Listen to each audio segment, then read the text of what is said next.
Manusia perempuan suci, dia tidak berzina dengan siapapun. Tapi bagi Yahudi dia berzina dengan seorang laki-laki yang bernama Pantera, serdadu Romawi, orang Yunani. Dan itu yang ditolak oleh Quran. Nah, dia manusia perempuan suci yang tidak pernah disentuh oleh seorang laki-laki. Tapi bagi kaum Nasrani, dia disentuh oleh Tuhan sendiri, Tuhan Bapa, maka lahir Tuhan Putra, Tuhan Anak. Nah ini yang membedakan.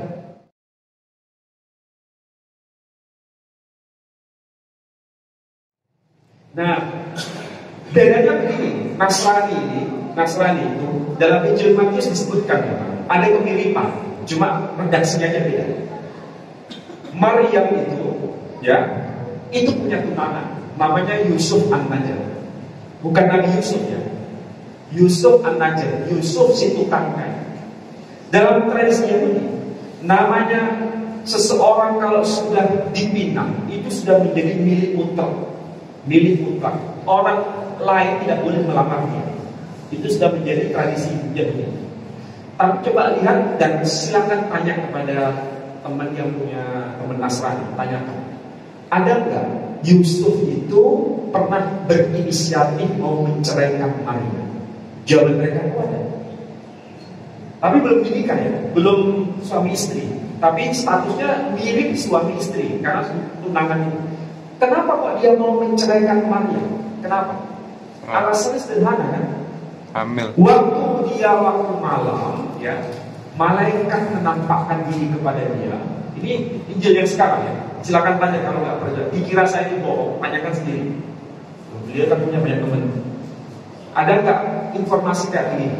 Waktu malam Yusuf bermimpi, malaikat datang kepada dirinya. Yusuf, jangan kamu ceraikan Maria. Karena bayi yang di dalam kandungannya itu berasal dari Roh Kudus. Sebelum dia bermimpi, Yusuf mau menceraikan dia kan? Mau menceraikan. Masalahnya kenapa kok dia mau menceraikan? Karena dia lihat perutnya Maryam sudah membesar. Masalahnya dia sudah menyentuh Maryam tidak? Belum. Berarti yang menyentuh Maryam siapa? Orang lain.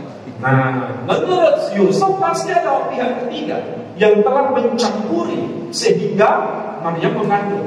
Tapi pada waktu malam dia bermimpi, malaikat menampakkan diri kepada diri Yusuf, jangan kau ceraikan Maryam karena bayi yang ada dalam kandungannya adalah dari Roh Kudus. Ini ceritanya agak beda dengan Quran. Ya, kalau Quran dia tidak disentuh oleh laki-laki pun. Kalau versi dia memang tidak disentuh, tapi berasal dari Roh Kudus. Roh Kudus siapa? Roh Kudus itu ya Tuhan sendiri. Jadi dia mengandung anaknya Tuhan. Makanya Maryam itu disebut walidatul ilah, ibunya Tuhan. Kalau di Indonesia disebut Bunda Allah. Sering kan mendengar istilah itu? Jadi Maryam itu disebut sebagai Bunda Allah, ibunya Tuhan. Ya, paham ya? Ini cara pandangnya beda. Jadi kalau begitu bagi kita Maryam itu ibunya utusan Tuhan. Kalau bagi mereka ibunya Tuhan. Kalau bagi Yahudi ibunya setan. Memang beda, cara pandangnya beda.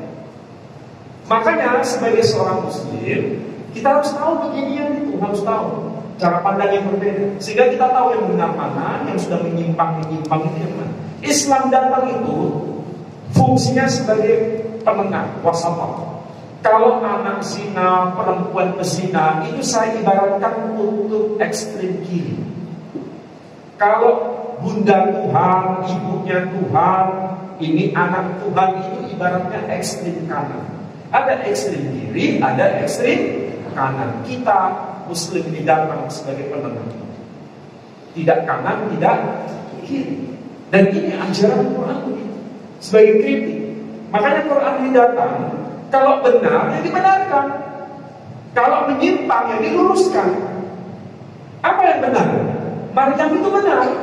Manusia perempuan suci. Dia tidak berzina dengan siapapun. Tapi bagi Yahudi, dia berzina dengan seorang laki-laki yang bernama Pantera, serdadu Romawi, orang Yunani. Dan itu yang ditolak oleh Quran. Nah, dia manusia perempuan suci yang tidak pernah disentuh oleh seorang laki-laki. Tapi bagi kaum Nasrani, dia disentuh oleh Tuhan sendiri, Tuhan Bapa, maka lahir Tuhan putra, bukan anak. Nah ini yang membedakan.